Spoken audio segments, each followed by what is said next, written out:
ወዳጃችን ጦጣዎችን ጫካ ውስጥ አሊያም ደግሞ በእንስሳት ማቆያ ቦታዎች ያገኟቸዋል እንጂ የሚበላ የሚጠጣ ነገር አፌ ላይ ጣልላ አድርግ ብለው ጎራ በሚሉበት ምግብ ቤት ውስጥ ሊያውም ደግሞ ልብስ ግጥም አድርገው ለብሰው አገኛቸዋለሁ ብለው እንደማይገምቱ እርግጥ ነው። ታዲያ ነጦጢትን ጫካ ውስጥ ሲያገኟቸው እንኳን እየተጠቋቆሙ ያቻትና ያውና እያሉ መደሰት የተለመደም ነውና ምግብ ቤት ውስጥ አስተናጋጅ ሆነው ሲያገኟቸው ደግሞ ምን አይነት ስሜት ሊፈጠርቦት እንደሚችል መገመት የሚከብድ አይሆንም። አዎ በርግጥም ታዲያ ነጦጢት አስተናጋጅ ሆነው ምግብ ቤት ውስጥ ጎንበስ ቀና ብለው ደንበኞቻቸውን በማስተናገድ ስራ ተጠምደዋል። የት ጥያቄዎት ከሆነ ሀገረ ጃፓን ምላሻችን ነው። ይሄ የሰማዩ ባቡር ባህር አሻግሮ የሩቅ ምስራቋ ሀገረ ጃፓን ቶቺጊ ግዛት ኡትሱኖሚያ ከተማ ላይ ቢጥሎትና ካያቡኪያ የተባለ ምግብ ቤት ጎራይ ማለት እድሉን ቢያገኙ ምን ልታዘዝ ምን አነሰ ምን ይጨመር ብላ ደፋ ቀና እያለች የምታስተናግዶት አስተናጋጇ ፉኩቻን ናት። ፉኩቻን ደግሞ ማን ናት ካሉ በምግብ ቤት ውስጥ በአስተናጋጅነት ሙያ እየሰራች ያለች ጦጣ ናት የሚሉት ካተርስ ቲቪ ነው።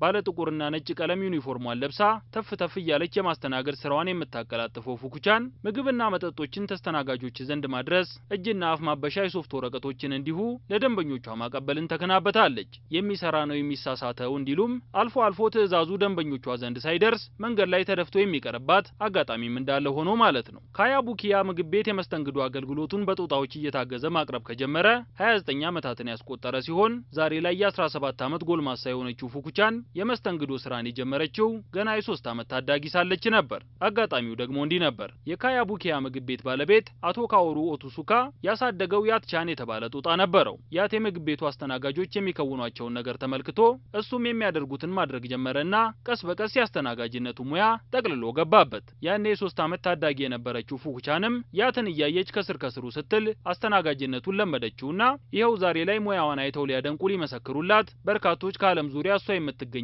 ምግብ ቤት እንዲረግጡ ማድረግ የቻለች አስተናጋጅ ጦጣ ለመሆን በቃች ማለት ነው። አቶ ካኦሩ ከፉኩቻን በተጨማሪ ሌሎች ጦጣዎችንም በምግብ ቤቱ አስጠግቶ የሚያኖር ሲሆን እነ ፉኩቻን ከመስተንግዶ ስራቸው በተጨማሪ የተለያዩ የሰርከስ ትርኢቶችን በማቅረብና ከተስተናጋጆች ጋር ፎቶ በመነሳትም ጭምር ነው ደንበኞቻቸውን ሲያዝናኑ የሚውሉት። ለዚህ ስራቸው ደግሞ አቶ ካኦሩ ሙዝ መዥረጥ አድርጎ በማጉረስ ደሞዛቸውን ይከፍላቸዋል። ከቤተሰብም በላይ የጠበቀ ነው ወዳጅነታችን። አብሬያቸው ውዬ አብሬያቸው ነው የማድረው የሚለው አቶ ካኦሩ በጣም አስደሳች ናቸው። እነሱም መንከባከብ ከጀመርኩ የሚያላቅቀኝ የለም ሲል ነው እነ ፉኩቻንን አስመልክቶ አስተያየቱን የሰጠው ወዳጃችን። ምናልባትም እንግዲህ ካያቡኪያ ምግብ ቤት ጎራዬ ማለት እድሉን ካገኙ ሩቅ ምስራቅ ሳለው ጦጢትን አግኝቼ አስተናግዳኝ መጣው በልቼ ጠጥቼ ብለው እያንጎራጎሩ ሳይመለሱ አይቀሩም ማለት ነው።